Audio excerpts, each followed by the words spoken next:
इसमें गुरुग्राम पुलिस को एक महिला के द्वारा अपने पति को गुम होने के बारे में एक शिकायत फाइल की गई थी।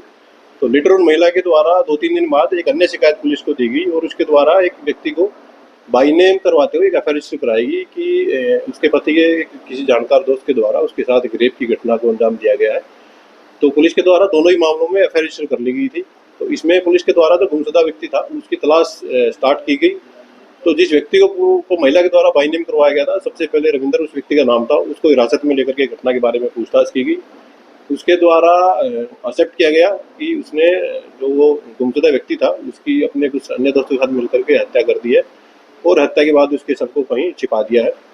पुलिस के द्वारा इन्वेस्टिगेशन करते हुए इसमें रविंदर के साथ साथ 2 अन्य व्यक्तियों को भी अरेस्ट किया गया था, जिनकी पहचान मनीष और जो फरियाद के रूप में हुई थी। ये तीनों ही मेरठ के अलग अलग गाँव के रहने वाले थे।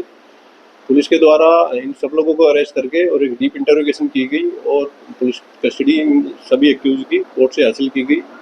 पुलिस के द्वारा पुलिस रिमांड के दौरान ड्यूटी मजिस्ट्रेट की प्रेजेंस में डेड बॉडी को रिकवर किया गया। इनके द्वारा एक्सेप्ट किया गया था कि इन्होंने जो मृतक व्यक्ति था उसका नाम विक्रम था, उसको ये कंपनी से निकलने के दौरान ही इन्होंने अपनी गाड़ी में बिठाया और गाड़ी में बिठा करके उसकी एक रस्सी से उसकी हत्या कर दी और शव को ले जा करके एक गड्ढे में इनके द्वारा दफना किया गया। पुलिस के द्वारा गड्ढा खुदवा करके शव को रिकवर कर लिया गया था। उसका पोस्टमार्टम पुलिस के द्वारा करवाया जा रहा है।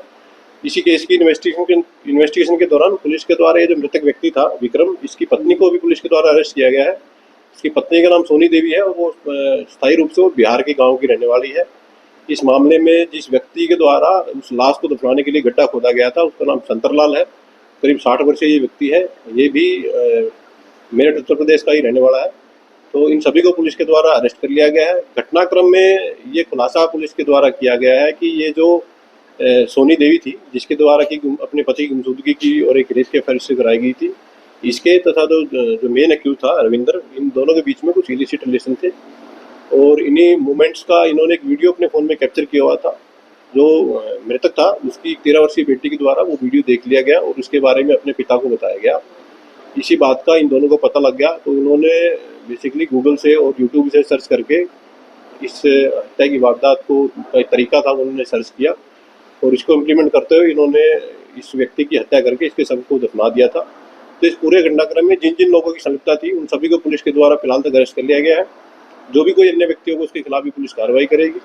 जो शव था पुलिस के द्वारा उसको रिकवर करके उसका पोस्टमार्टम करवाया जा रहा है। तो बेसिकली घटना में मृतक व्यक्ति की पत्नी, उसका प्रेमी और उसके साथ जो अन्य जो 3 व्यक्ति शामिल थे उन सभी को पुलिस के द्वारा अरेस्ट कर लिया गया।